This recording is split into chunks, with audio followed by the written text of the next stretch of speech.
2022 saya meyakini itu. Sampai tahun 2017 dari Naqobah Ansab Aulia Tis'ah datang ke saya bahwa Kiai, ini saya menemukan sebuah manuskrip yang menyatakan bahwa Sunan Gunung Jati bukan dari Ba'alwi. Saya tolak, tidak bisa, karena saya memiliki manuskrip. Sekarang manuskripnya aslinya masih ada di museum Sri Baduga Maharaja yang ada di Bandung. Ini fotonya. Di situ ada nama Ba'alawi dalam silsilah Sunan Gunung Jati. Tapi itu kayaknya manusia palsu, itu kata orang-orang Naat itu dari Madura. Saya belum menerima tahun 2017 itu. Tapi ketika ada narasi-narasi kebencian dari para habib kepada pemimpin-pemimpin bangsa, kepada presiden kita, kepada ulama-ulama Nahdlatul Ulama, saya jadi penasaran dengan nasab mereka. Kok turunan Nabi mencaci maki presiden? Luar biasa, sepertinya presiden tidak ada kehormatan. Padahal presiden ini memimpin 270 juta penduduk Indonesia yang kemuliaannya mewakili kemuliaan seluruh anak bangsa Indonesia. Tapi di hadapan dia yang merasa sebagai turunan Nabi, itu seperti tidak ada harga dan tidak ada nilainya.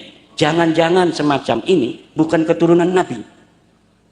Waktu itu saya memeriksanya hanya person per person saja. Jadi yang mencaci maki itu saja yang saya periksa nasabnya. Setelah saya periksa nasab dua orang, Rizik Syihab dan Bahar Smith, dari mana itu dia menukil pendapat Ibnu Hajar? Tidak ada, hanya kebohongan saja. Tidak ada Ibnu Hajar dalam kitab Tuhfahnya, dalam kitab Fatawinya, dalam kitab-kitab yang lainnya menyatakan bahwa satu Habib yang bodoh lebih mulia daripada 7 kiai. Tidak ada. Lalu dari mana itu frasa? Itu dari kitab Ba'lawi sendiri, karya Zain bin Smith. Dalam kitab karya Zain bin Smith ditukil katanya Imam Ibnu Hajar berkata, seorang Habib yang bodoh lebih mulia dari 70 ulama. Betul atau tidak kutipan itu? Kutipan itu kutipan dusta. Tidak ada Ibnu Hajar dalam seluruh kitabnya mengatakan orang berilmu kalah dengan satu Habib yang bodoh. Jangankan 70 ulama, satu ulama saja tidak bisa dikalahkan oleh seorang turunan Nabi yang asli. Tidak ada.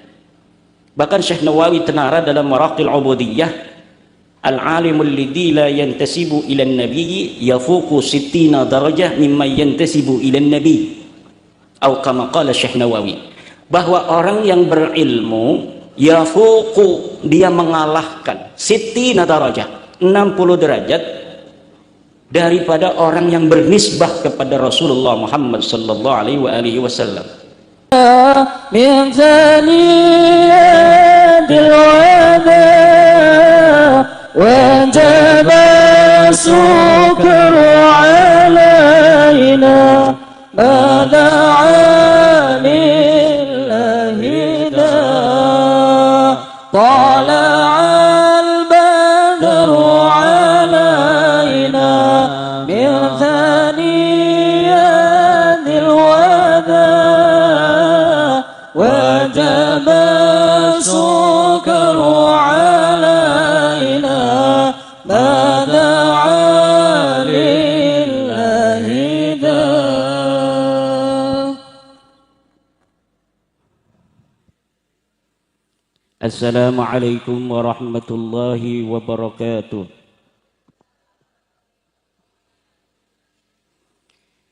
الحمد لله الملك الحكيم الجواد الكريم العزيز الرحيم، فالطريق إليه واضح للقاصدين والدليل عليه لائح للناظرين، والصلاة والسلام على سيدنا محمد وعلى آله وصحبه الطيبين الطاهرين. Allahumma ij'al hadzal ma'hada ma'hadan mubarakan ta'ti talamidatuhu min kulli makan. Allahumma amtir sabibar rahmati ala sayyidina Syekh Yazid Abdul Rahman. Allahumma ighfir lahu warhamhu wa'afihi wa'fu anhu wa akrim nuzulahu wa wasi' madkhalahu waghsilhu bil ma'i wath thalji wa naqqihi minal khataaya kama yunaqqa thawbul abyadu minad danas. Ya hayyu ya qayyum ya hannanu ya mannanu ya dayyanu ya sultanu ya dzal jalali wal ikram. Amma ba'du, hadaratil mukarramin, Ibunda Nyai Hajjah Aminah Yazid Abdul Rahman, mata'anallah bituli hayatiha, para kesepuhan pengasuh pondok pesantren Ar-Rahman MTS Al-Hikmah Kalikabong, wabil khusus Kiai Haji Nur Khalis, Kiai Haji Ridha dan Gus Wildan, serta semua anak-anak daripada Al-Maghfurlah Syekh Yazid Abdul Rahman, Bapak Dandim yang saya banggakan, Bapak Kapolres yang saya banggakan, Bapak Bupati, Ketua PWILS Purbalingga, Panglima Laskar PWILS Purbalingga, Ketua PCNU, dan seluruh teman-teman Banser yang hadir pada hari ini ikut mensemarakan acara akhirus sanah pondok pesantren ini. Semoga kita semua, bapak-bapak, ibu-ibu hadirin, dalam keberkahan, dipanjangkan umurnya, dibanyakkan rezekinya, dinaikkan derajatnya. Dan apabila ibu-ibu ada yang hamil pada malam hari ini, semoga anaknya jadi anak yang saleh-salehah, karena jadi pemimpin bangsa, pemimpin agama yang akan membawa masyarakatnya, agamanya dan bangsanya ke dalam pencerahan yang akan mensejahterakan di dunia dan memasukkan dalam ridha Allah serta sampai ke dalam surga. Syukur kepada Allah, malam hari ini kita dapat berkumpul di tempat yang mulia ini, tempat yang penuh barokah, tempat yang dulu Waliullah Gus Dur radhiyallahu anhu pernah ke sini. Mudah-mudahan kita mendapatkan sabibar rahmah daripada atharus salihin, di mana dulu Gus Dur radhiyallahu anhu pernah datang kemari, dan mudah-mudahan kita semua dijadikan oleh Allah Subhanahu wa ta'ala sebagai orang-orang yang dihitung olehnya mencintai para kekasih-kekasih Allah. Pondok pesantren Ar-Rahman ini diambil dari nama Yai Abdul Rahman. Dalam Al-Quran itu frase Ibadur Rahman itu berbeda dengan frase Ibadullah. Dalam Al-Quran ada Ibadur Rahman, ada Ibadullah. Wa ibadur rahmanil ladina yamshuna fil ardi hauna wa idza khatabahumul jahiluna qalu salama. Frasa Ibadullah, innal abrara yashrabuna min ka'sin kana mizajuha kafura ayna yashrabu biha ibadullah yufajjirunaha tabjira. Yufuna bin nadri wa yakhafuna yawman kana syarruhu mustatira wa yut'imuna at-ta'ama ala hubbihi miskinan wa yatiman wa asira. Ini berbeda antara ibadullah dan ibadur rahman. Ibadur rahman, ciri-ciri pertama yang diberitakan Allah di dalam Al-Quran, alladzina yamsuna 'alal ardi hauna. Orang-orang yang berjalan di atas muka bumi haunan. Syekh Nawawi Tenara Al-Bantani dalam tafsir Munir menafsiri haunan ini ala hayyinin wa sakinatin. Tenang, kalau berjalan di atas dunia enggak gerabah-gerupuh kayak orang Jawa. Tuh, kayak orang Jawa kan berjalan tenang gitu. Tidak gerasa gerusu. Wa idza khatabahumul jahiluna qalu salama. Dan kalau ada orang-orang bodoh yang mengkhitab ibadur rahman ini, qalu salama, selalu membalas dengan peace, damai. Jadi tidak radikal, tidak ingin kerusuhan. Itulah ciri-ciri daripada ibadur rahman. Berbeda dengan ibadullah. Nah, ibadullah ini mempunyai ciri-ciri utama yang tadi saya bacakan di dalam Al-Quran, bahwa ibadullah ini disebut juga al-abrar, orang-orang yang senantiasa berbuat baik. Innal abrara yashrabuna min ka'sin kana mizajuha kafura aina yashrabu biha ibadullahi yufajjirunaha tafjira. Cirinya apa? Yufuna, menepati janji, menepati nadar. Wa yakhafuna yawman kana syarruhu mustatira, dan sangat takut terhadap suatu hari yang kejelekannya mustatira, panjang sekali. Hari ini ada orang yang terkena penyakit kanker misalnya, syarr, sakit, tapi syarruhu ghairu mustatir, tidak akan lama. Kalau dia sudah sembuh, selesai. Atau dia mati, selesai. Toh setelah mati kita akan hidup lagi. Mati itu tidak lama. Makanya tentara, Pak Dandim dan anak buah itu berani mati. Kenapa? Tahu kalau mati itu dalam berjuang membela negara, tidak lama mati, hidup lagi. Maka dalam tradisi NU, orang wafat itu kemudian dikirim doa. Ini tradisi NU. Karena dia hidup lagi, dan orang hidup itu perlu adanya kiriman. Katakanlah yang namanya alam barzah itu seperti tahanan kepolisian, maaf kepolisi. Belum divonis. Divonisnya nanti setelah yaumul qiyamah. Jadi sebelum hari kiamat, orang itu masih di tahanan polsek, belum masuk pengadilan. Ini masih bisa berdamai, difasilitasi oleh polsek. Ketika kita orang tua meninggal, atau saudara kita atau keluarga kita siapapun, orang NU biasanya 7 hari tahlil. Tahlil ini katanya bid'ah, karena nggak ada di zamannya Nabi tahlil-tahlilan. Majmu'u tahlil memang tidak ada di zaman Nabi, tetapi ajza'ut tahlil ini semuanya ada dalilnya. Pertama, orang tahlil itu kumpul itu apa? Dalilnya silaturahmi. Yang kedua, baca hadarat, baca Fatihah, Iqra'ul Qur'an, ada dalilnya, bacalah Al-Quran. Faqra'u ma tayassara minal Qur'an.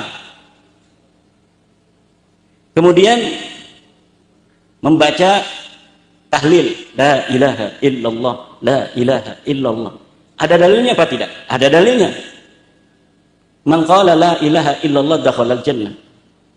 Makanya orang Wahabi bingung kalau ditanya, katanya yang namanya tahlil itu bid'ah. Setiap bid'ah itu dolalah, sesat. Kalau sesat berarti masuk neraka. Kullu dolalatin finnar.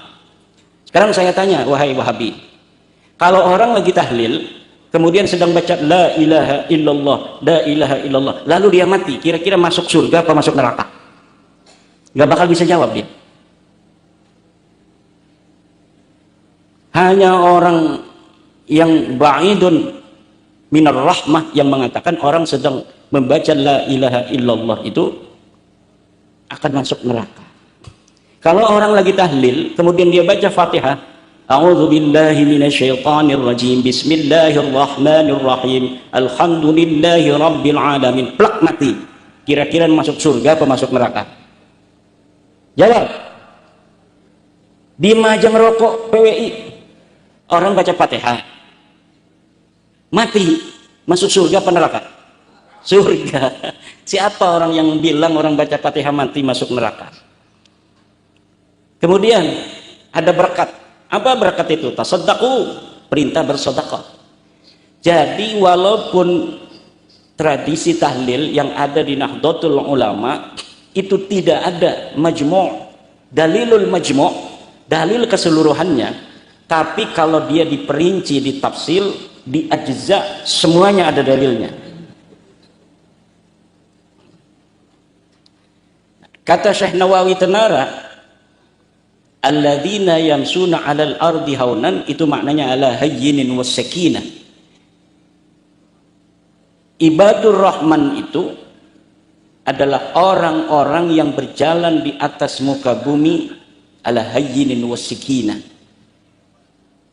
Dia santai, tidak gerapah gerupu. Ini Syekh Nawawi punya tafsir namanya Tafsir Munir. Dikenal oleh santri namanya Tafsir Munir, tapi nama sebenarnya adalah Tafsir Marah Labid. 2 jilid. Ini beliau mengarang sebagian di Banten, sebagian di Mekah Al-Mukarramah.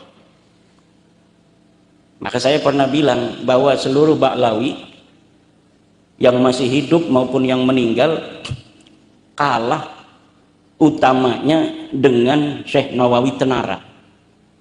Kenapa? Karena Syekh Nawawi punya Tafsir Munir. Ba'lawi nggak ada yang punya kitab tafsir, baik ulama yang sudah mati maupun ulama yang masih hidup. Ba'lawi punya Bughyatul Mustarsyidin, Syekh Nawawi punya Nihayatuz Zaid. Ba'lawi punya An-Nasaih Ad-Diniyah, Syekh Nawawi punya Nasaihul Ibad. Ba'lawi punya Risalatul Muawanah, Syekh Nawawi punya Maraqil Ubudiyah.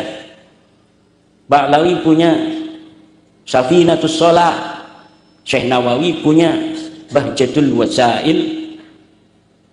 Gak ada yang bisa, orang-orang Habib-Habib itu Ba'lawi nyamain Syekh Nawawi dalam karyanya, nggak ada.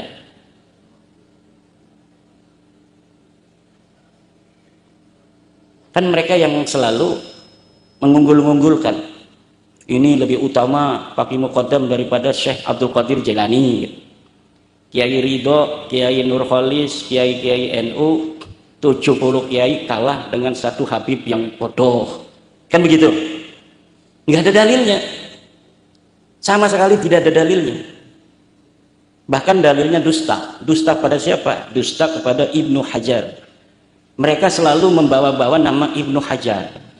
Katanya Ibnu Hajar dalam pendapatnya mengatakan 70 habaib lebih 70 kiai kalah oleh satu Habib yang bodoh. Dari mana itu dia menukil pendapat Ibnu Hajar? Tidak ada, hanya kebohongan saja. Tidak ada Ibnu Hajar dalam kitab Tuhfahnya, dalam kitab Fatawinya, dalam kitab-kitab yang lainnya menyatakan bahwa satu Habib yang bodoh lebih mulia daripada 7 kiai. Tidak ada. Lalu dari mana itu frasa? Itu dari kitab Ba'lawi sendiri, karya Zain bin Smith. Dalam kitab karya Zain bin Smith ditukil katanya Imam Ibnu Hajar berkata, seorang Habib yang bodoh lebih mulia dari 70 ulama. Betul atau tidak kutipan itu? Kutipan itu kutipan dusta. Tidak ada Ibnu Hajar dalam seluruh kitabnya mengatakan orang berilmu kalah dengan satu Habib yang bodoh. Jangankan 70 ulama, satu ulama saja tidak bisa dikalahkan oleh seorang turunan Nabi yang asli. Tidak ada.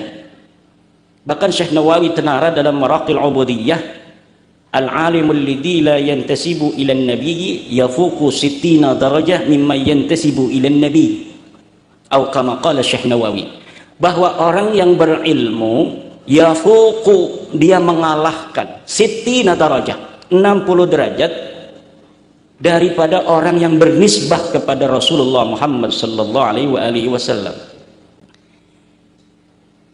Begitu pula ulama-ulama yang lain, semacam Imam Al-Bujairimi mengatakan yang sama dengan Syekh Nawawi Tenara, termasuk Ibnu Hajar. Lihat ini para santri, periksa dalam fatwa atau fatawi Ibnu Hajar, bagaimana pendapat Ibnu Hajar tentang kemuliaan ilmu dan kemuliaan siyadah, keturunan Nabi asli. Ini yang asli, bukan yang palsu. Kata Syekh Ibnu Hajar bahwa anak perempuan seorang alim tidak sekufu dibanding dengan anak seorang sayyid turunan Nabi yang asli yang bodoh.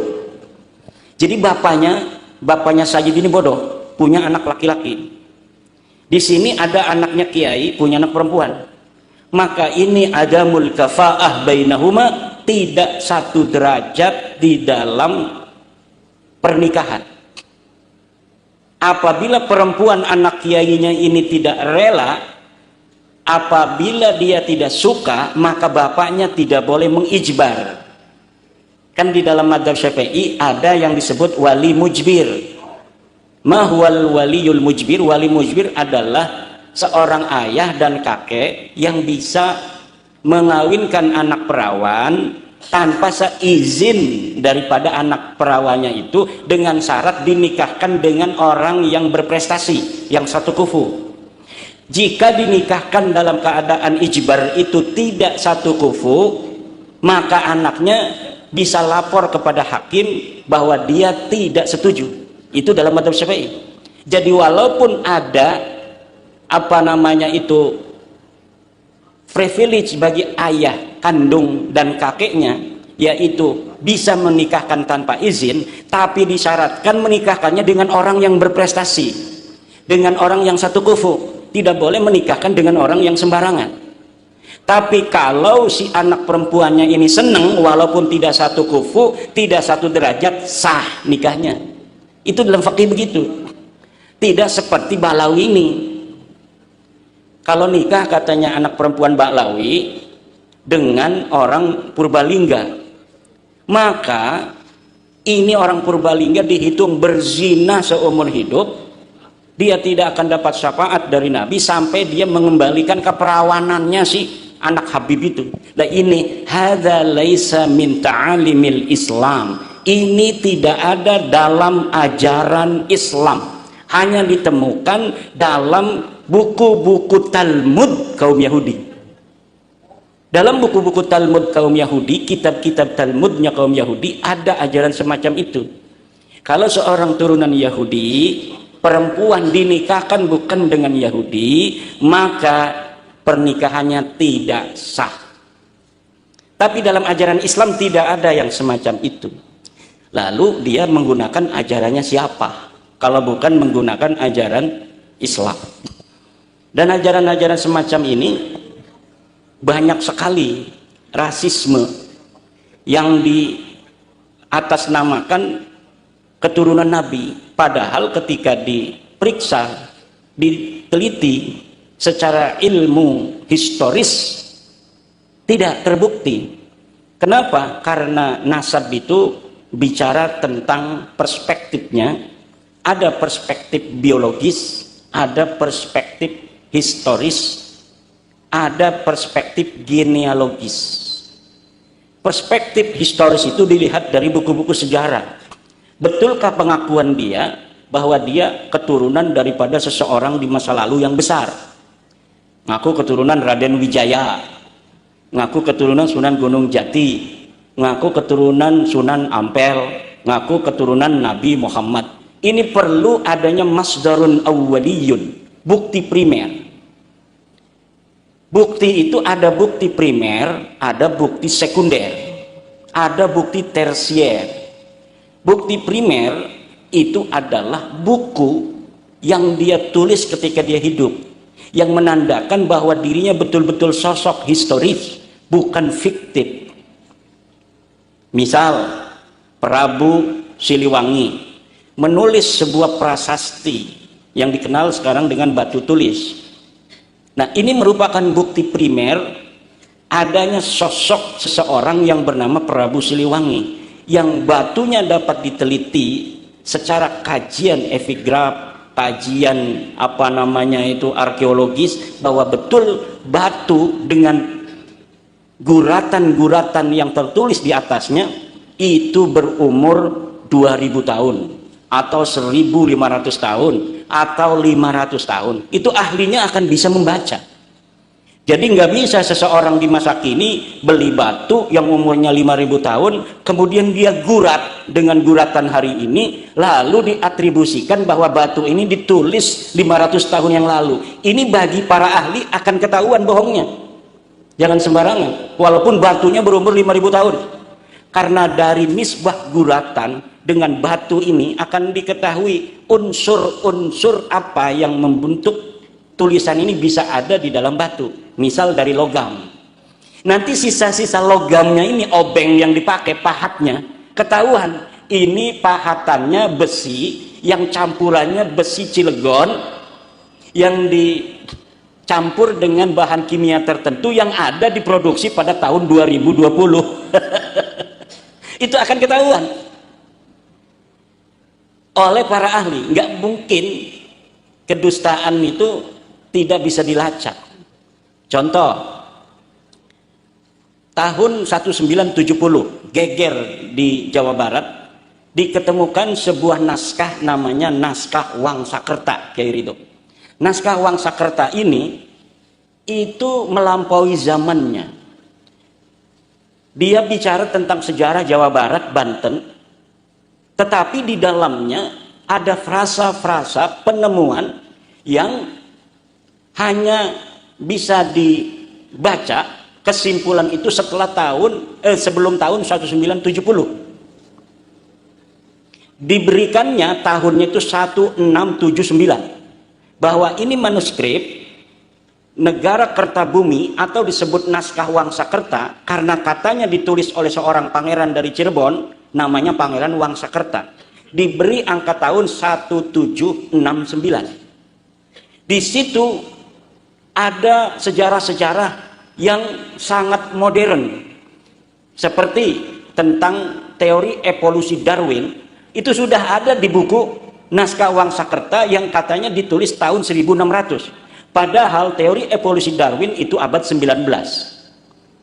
Kemudian susunan nama raja-raja Tarumanegara itu sangat terperinci sekali yang tidak ditemukan oleh naskah-naskah yang berada di bawah tahun 1970, sebelum 1970 itu baru ditemukan. Jadi 1600 ini tidak mungkin kesimpulan itu bisa ada, karena waktu itu belum ada peneliti dari Belanda. Karena kesimpulan seperti itu hanya digelontorkan, dikeluarkan oleh peneliti-peneliti Belanda. Tetapi dalam naskah itu kesimpulan para sejarawan Belanda sudah ada.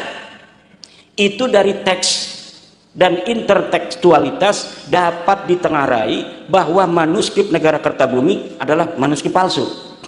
Lalu Profesor Bukhari dari Universitas Indonesia terjun ke lapangan memeriksa media yang dipakai. Medianya nampak begitu lusuh.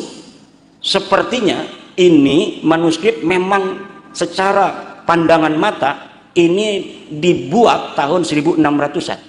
Tapi ketika seorang ahli seperti Profesor Bukhari itu dengan ludah kemudian dia menekan, hanya dengan tangannya, belum diuji lab, itu sudah kelihatan bahwa kertasnya adalah kertas Manila yang diproduksi tahun 1960.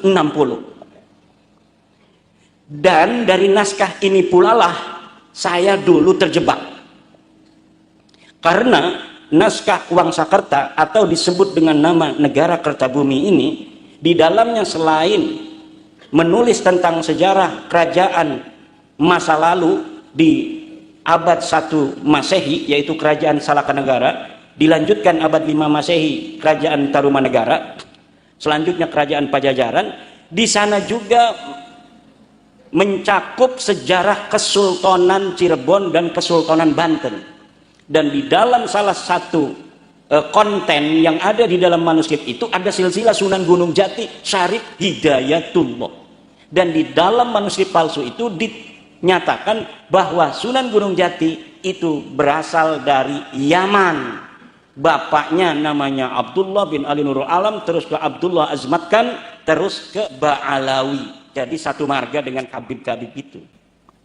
Itu sampai tahun 2022 saya meyakini itu.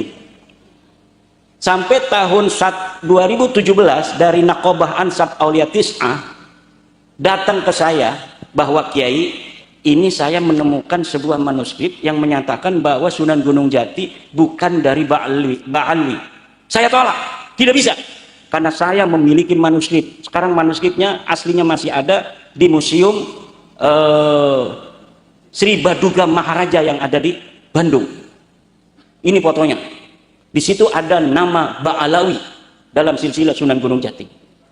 Tapi itu kayaknya manuskrip palsu itu, kata orang-orang Naat itu dari Madura. Saya belum menerima tahun 2017 itu. Tapi ketika ada narasi-narasi kebencian dari para habib kepada pemimpin-pemimpin bangsa, kepada presiden kita, kepada ulama-ulama Nahdlatul Ulama, saya jadi penasaran dengan nasab mereka. Kok turunan Nabi mencaci maki presiden? Luar biasa, sepertinya presiden tidak ada kehormatan. Padahal presiden ini memimpin 270 juta penduduk Indonesia, yang kemuliaannya mewakili kemuliaan seluruh anak bangsa Indonesia. Tapi di hadapan dia yang merasa sebagai keturunan Nabi itu seperti tidak ada harga dan tidak ada nilainya. Jangan-jangan semacam ini bukan keturunan Nabi. Waktu itu saya memeriksanya hanya person per person saja. Jadi yang mencaci maki itu saja yang saya periksa nasabnya. Setelah saya periksa nasab dua orang, Rizik Syihab dan Bahar Smith, itu kemudian kesimpulannya di luar dugaan.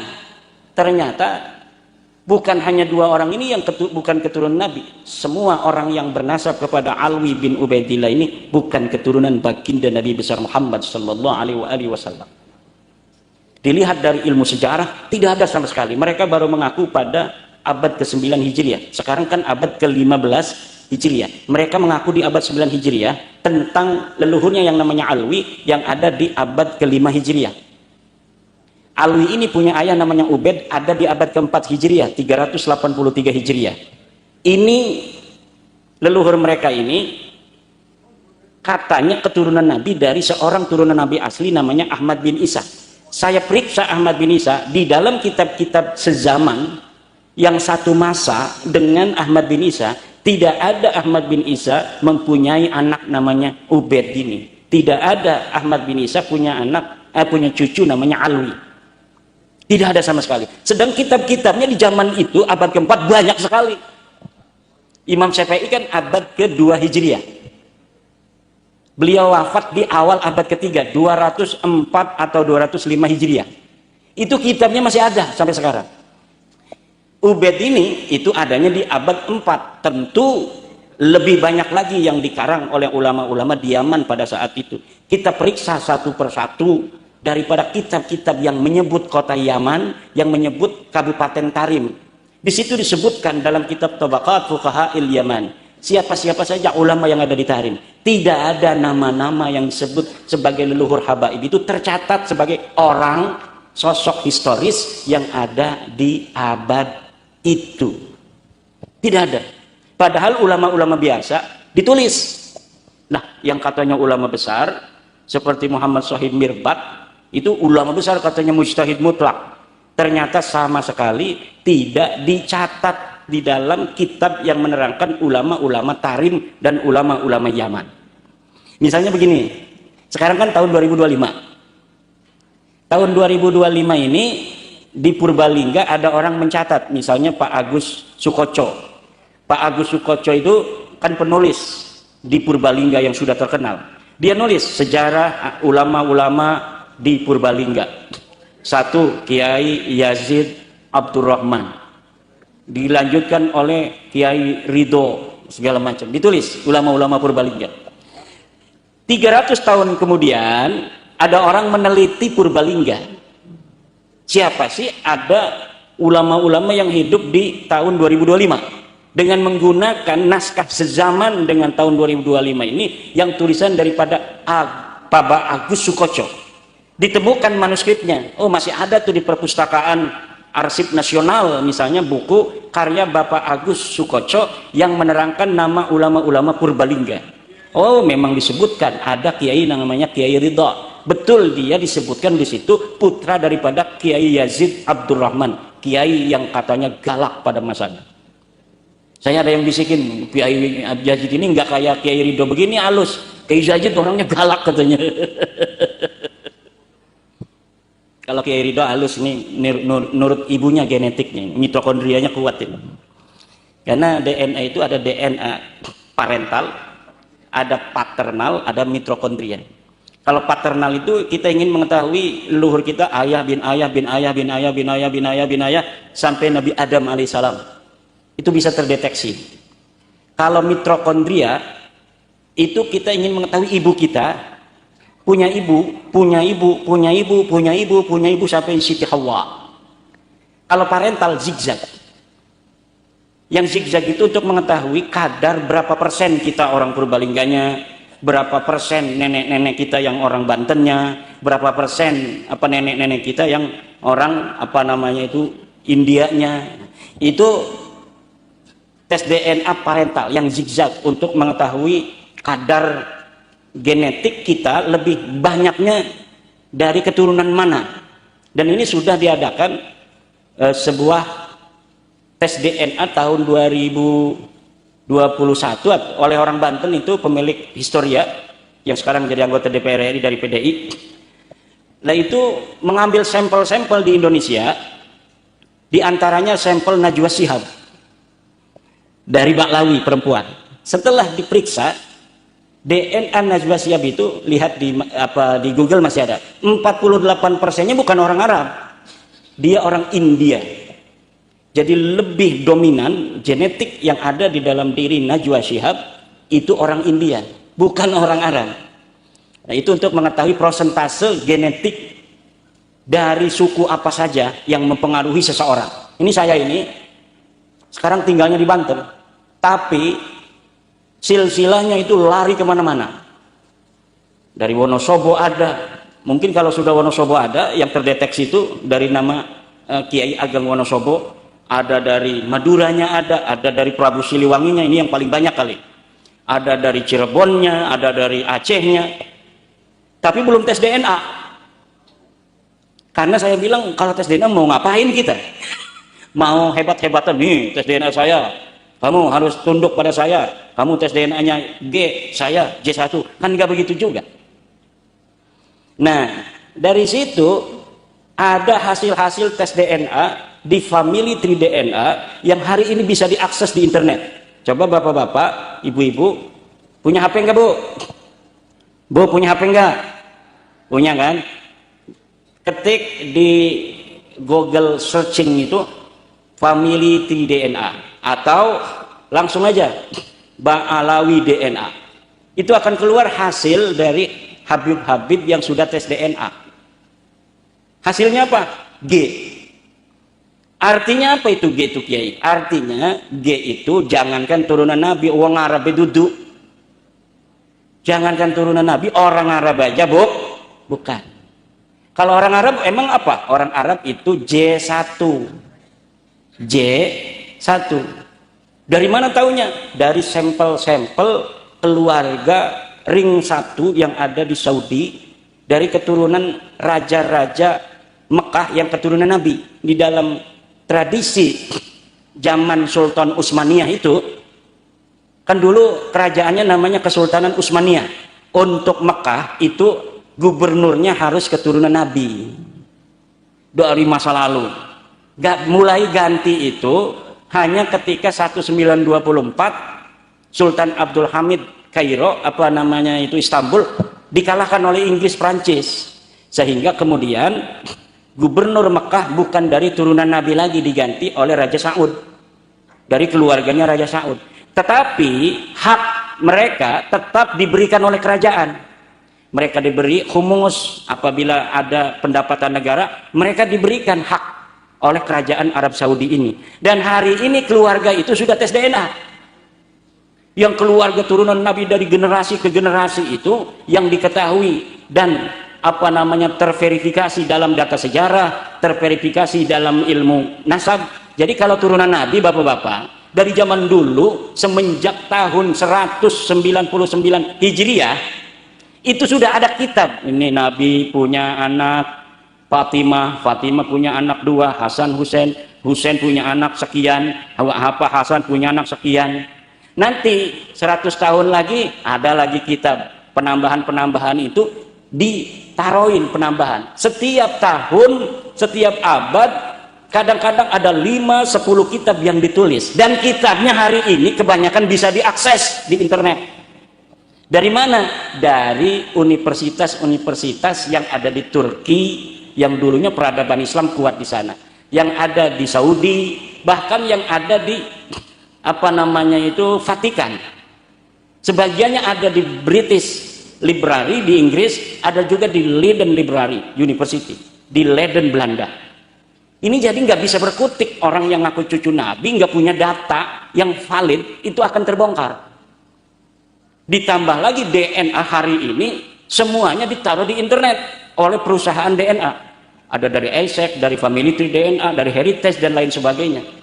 180 orang yang tes DNA dari Habib-Habib ini semuanya gagal, bukan keturunan Nabi dan bukan bangsa Arab.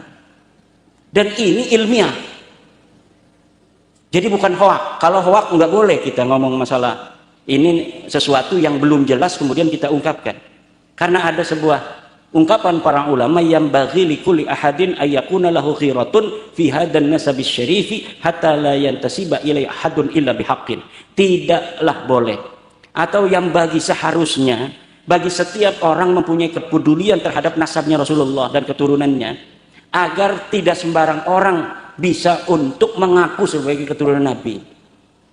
Ya kalau orangnya soleh sih yang mengaku turun Nabi semuanya bagus-bagus gitu kan, bukan hanya oknum-oknum 1-2, ya masih wajar. Ini oknumnya kebanyakan, bikin kita curiga, nggak percaya kalau dia turun Nabi.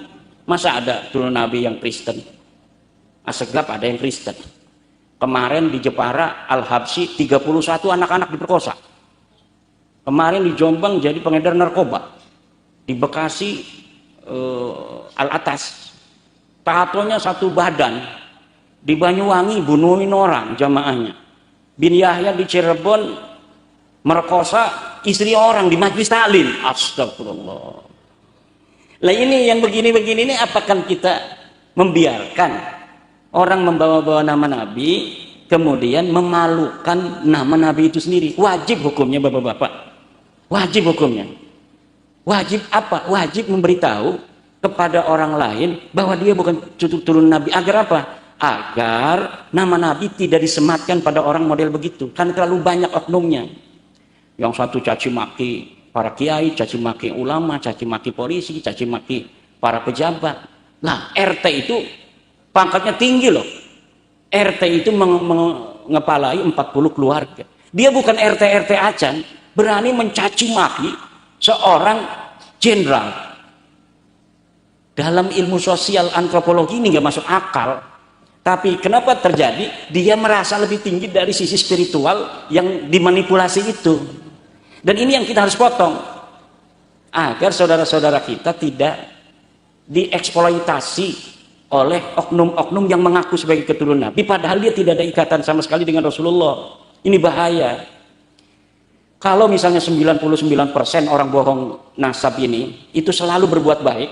Tiap ketemu orang, ketemu Pak TNI, kasih duit 5 juta. Nih, buat beli sepatu baru, ya kan? Ketemu polisi ini, beli peluitan 5 juta. Ketemu kiai ini, buat beli BHS. Lah yang begitu itu udah, suruh malsuin juga nggak apa-apa.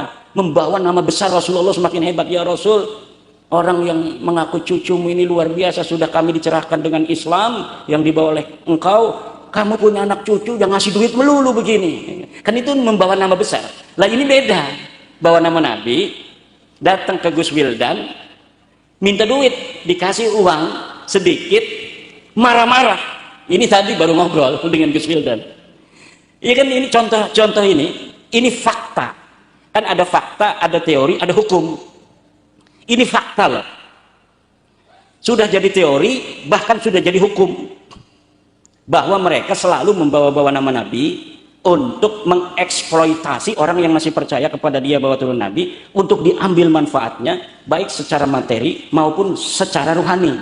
Secara rohani, kamu nggak dapat syafaat kalau nggak ikut aneh. Begitu. Nah, ini yang harus dipotong. Wajib bagi semua ulama untuk memagari umatnya agar tidak dibodohi oleh orang-orang yang mengaku-ngaku keturunan Nabi, padahal dirinya tidak ada sama sekali kaitan dengan baginda Nabi. Nah, PWILS ini mohon maaf Pak polisi, dibentuk bukan dalam rangka untuk membuat kerja Pak polisi semakin sibuk, bukan. Kami ingin mempunyai andil dalam kehidupan kami untuk memberi pencerahan terhadap masyarakat kami, terutama warga NU. Karena yang percaya akan penghormatan terhadap keturunan Nabi itu hanya orang NU. Orang Muhammadiyah itu sudah agak modern. Turunan Nabi atau bukan, tidak punya prestasi dalam hidupnya, tidak wajib dihormati. Memang itu ajaran Islam yang asli. Kalau ajaran NU ini ajaran yang ada tasawufnya, jadi ada nilai lebih tasawuf, dan ini dimanfaatkan karena tidak ada dalil satupun dalam Al-Quran, tidak ada dalil satupun dalam Al-Hadis yang mewajibkan umat Islam untuk menghormati keturunan Nabi. Tidak ada. Yang ada itu adalah menghormati ahli baitnya Nabi, keluarga Nabi yang ada pada masanya. Siapa dia? Sayyidina Ali, Sayyidina Fatimah, Sayyidina Hasan, Sayyidina Husain. Ini wajib dicintai, baik oleh orang yang ada pada masanya maupun oleh kita yang ada di hari ini. Kenapa? Karena di hari ini pun banyak orang yang mencaci 4 orang ini. Kenapa? Ajaran daripada konstelasi politik masa lalu yang kemudian menjadi ideologi ajaran kepada merambah kepada ideologis. Jadi bukan hanya tentang politik di masa lalu yang berseberangan, kemudian menjadi dogma ajaran agama. Dari orang-orang Wahabi lebih mengutamakan Sayyidina Abu Bakar, Umar, Utsman. Dari orang Syiah lebih mengutamakan Sayyidina Ali, menantu Nabi dan keluarga Nabi. Nah, dogma ini kemudian sampai saat ini melahirkan Wahabi, di sini melahirkan Syiah. NU ada di tengah-tengah. Ahlussunnah wal Jamaah Asy'ariyah mencintai keluarga Nabi dan menghormati para sahabat Nabi. Nah, dari konteks mencintai keluarga Nabi, ada yang menafsiri keturunannya pun masuk ke dalam keluarga Nabi. Padahal kan ahli bait itu kayak sekarang Ibunda Nyai Aminah, ahli baitnya siapa? Ahli baitnya satu, Gus Ridho, Gus Wildan, kemudian menantu Kiai Nurholis, dan anak-anak yang lainnya, itu namanya ahli bait. Lah kalau keturunan udah 1400 tahun masa masih disebut ahli bait? Bait itu rumah. Rumah itu hanya ada di zaman Nabi kan? Rumahnya Nabi. Nah itulah ahli baitnya Nabi. Lah kalau sekarang ahli bait itu berkembang sampai keturunan yang sudah 1400 tahun, itu secara dalil tidak kena. Tetapi dalam tradisi tasawuf Nahdlatul Ulama itu masih diambil dalam keberkahan. Mudah-mudahan saja ada berkah. Tapi secara dalil tidak ada. Siapa yang berani membawa dalil satupun dari Al-Quran hadis bahwa kita wajib mencintai keturunan Nabi? Tidak ada. Oh ada katanya di kitab kuning. Bagaimana? Qala al-Imam Asy-Sya'rani radhiyallahu anhu mahabbatu dzurriyyatin nabiyyi wajibatun. Itu bukan dalil namanya. Itu tesis kesimpulan seorang ulama. Tesis itu yahtaju ila dalilin. Dia membutuhkan dalil. Dalilnya mana? Oh enggak ada, enggak disebutin. Nah itu namanya kesimpulan yang boleh dipercaya, boleh tidak. Kalau sebuah dalil kalau sebuah ucapan ulama ada dalil dari Al-Quran, wajib kita mengikuti. Misal dalam tradisi Nahdlatul Ulama ada yang disebut karomah, ada yang disebut khurafat. Kalau karomah ini disebutkan dalam Al-Quran, Seperti keramatnya Nyi Siti Maryam, dia bisa untuk didatangkan makanan oleh Allah tanpa ada di dalam musimnya. Ini wajib untuk dipercayai. Siapa yang tidak percaya pada keramatnya Nyi Siti Maryam, kafir. Kenapa? Karena keramatnya disebutkan dalam Al-Quran.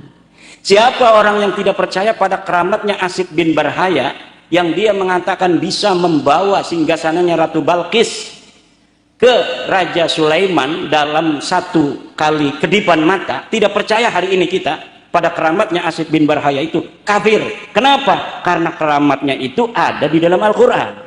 Siapa yang tidak percaya pada keramatnya Ashabul Kahfi yang bisa tidur 300-an tahun itu, maka dia kafir. Kenapa? Karena keramatnya Ashabul Kahfi disebutkan dalam Al-Quran. Siapa yang tidak percaya keramatnya Faqih Muqaddam dapat mi'raj 70 tahun, maka barokah itu. Kenapa? Karena keramat itu bukan keramat, namanya khurafat.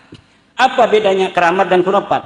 Kalau keramat adalah kemuliaan yang diberikan oleh Allah kepada hambanya yang bertakwa berupa hal-hal yang di luar adat kebiasaan. Biasanya yang namanya telur bisa matang kalau digoreng. Ini dikasih sama kiai kita, baru keluar dari bebek, diambil, makan. Kemudian kita ambil, udah matang. Nah, itu keramat. Keramat itu dipercaya atau tidak tergantung dari riwayat. Keramat bisa dipercaya atau tidak tergantung dari riwayat. Kalau riwayatnya ini terpercaya, baru satu generasi misalnya, yang ngelihat juga banyak orang mutawatir begini. Misalnya saya lagi ceramah. Setelah saya lagi ceramah, saya ini jampe ini aqua ditumpahin ke gelasnya Kiai Ridho. Semua orang menyaksikan, jalan sendiri nih ya, ding gitu. Nah, itu disaksikan orang banyak. Ini ribuan yang hadir, belum yang di belakang yang pakai layar. Nah, ini mutawatir, ini qat'i. Orang yang tidak mempercayainya itu mukabarah, orang yang melawan kebenaran karena riwayatnya qat'i. Tapi kalau keramat-keramat atau bukan keramat, nggak boleh kita bilang keramat, khurafat-khurafat yang sering kita lihat di YouTube dari Ba'lawi, bahwa kakeknya bisa mi'raj 70 kali ke langit. Dari mana tahunya? Siapa yang meriwayatkan? Oh, dalam kitabnya Ali Asakron, ada di abad 9 Hijriah. Faqih Muqaddamnya ada di abad berapa? Oh, dia meninggal 653 Hijriah. Berapa ratus tahun jangkanya antara Faqih Muqaddam dan Ali Asakron, orang yang pertama mencatatnya? Oh, sekian ratus tahun, 300-an tahun misalnya.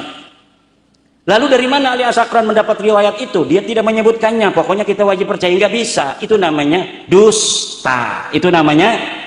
Itu bukan cerita keramat, itu namanya khurafat. Apa?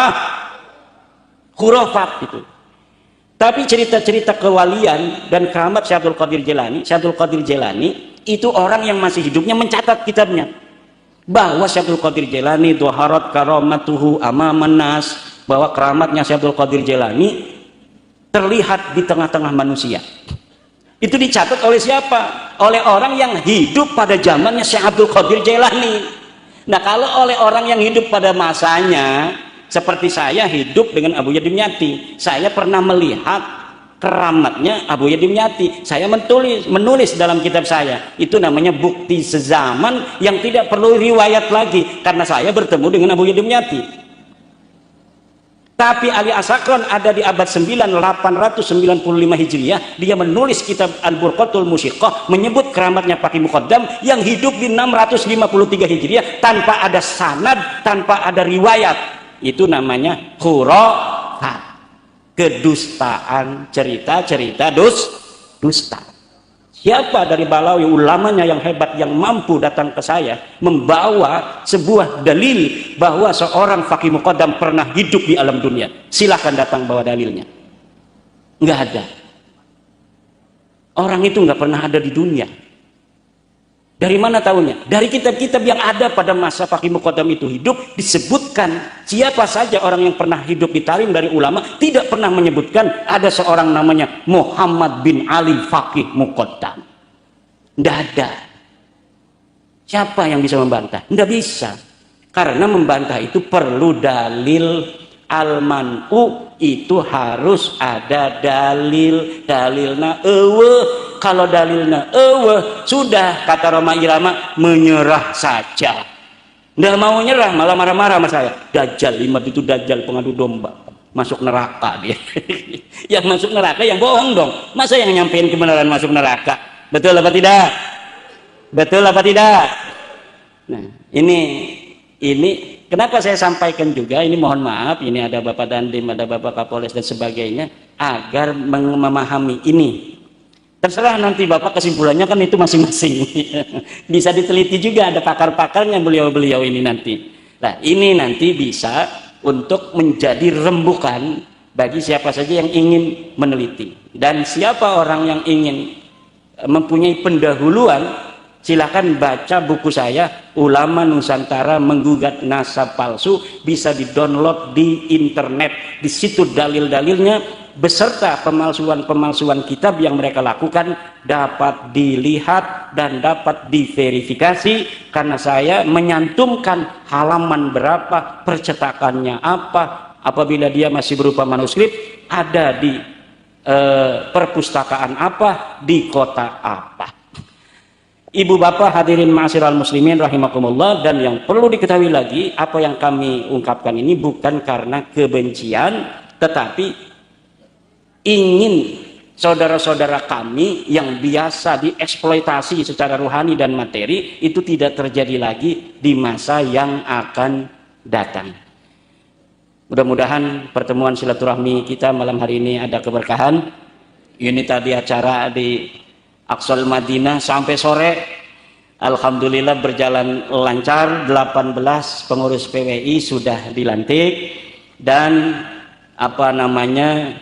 semoga dapat memberikan yang terbaik untuk bangsa dan negara, terutama untuk umat Islam warga Nahdlatul Ulama. Demikian Kiridho, mohon maaf. Mudah-mudahan silaturahmi saya ini mengandung keberkahan buat saya, dan mudah-mudahan ayahanda Syekhuna Kiai Haji Yazid Abdul Rahman, Allah tambah derajatnya di alam sana, dan anak cucunya mudah-mudahan jadi ulama, jadi pemimpin agama dan pemimpin negara. Demikian, mohon maaf. Wallahu huwal muwaffiqu ila aqwamit thoriqin. Wassalamualaikum warahmatullahi wabarakatuh.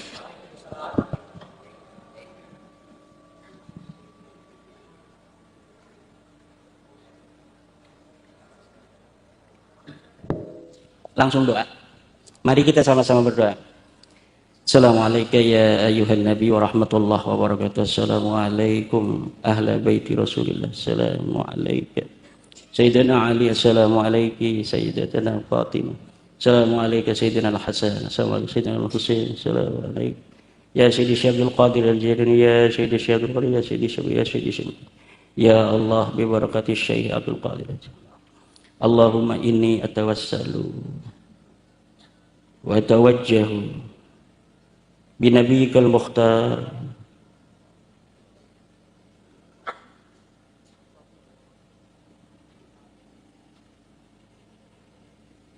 Al-Fatihah.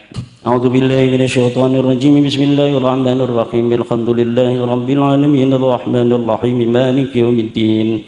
Iyyaka na'budu wa iyyaka nasta'in. Ihdinas siratal mustaqim. صراط الذين أنعمت عليهم غير المغضوب عليهم ولا الضالين اللهم صل على سيدنا محمد في الأولين والآخرين وبارك وسلم ورضي تبارك وتعالى عن كل صحابة رسول أجمعين اللهم لك الحمد شكرا لك المن فضلا أنت ربنا حقا ونحن عبيدك رقا وأنت لم تزل لذلك أهلا اللهم يا ميسر كل عسير ويا جابر كل كثير يا صاحب كل فريد يا مأمن كل خائف ويا مغني كل فقير يسير علينا كل عسير يسير علينا كل عسير يسير علينا كل عسير فتيسير العسير عليك يسير اللهم يا من لا يحتاج إلى البيان والتفسير حاجاتنا إليك كثير حاجاتنا إليك كثير حاجاتنا إليك كثير وأنت عليم بها وبصير اللهم إنا نخاف منك ونخاف ممن يخاف منك ونخاف ممن لا يخاف منك نجنا ممن لا يخاف منك بحرمة سيدنا محمد صلى الله عليه وسلم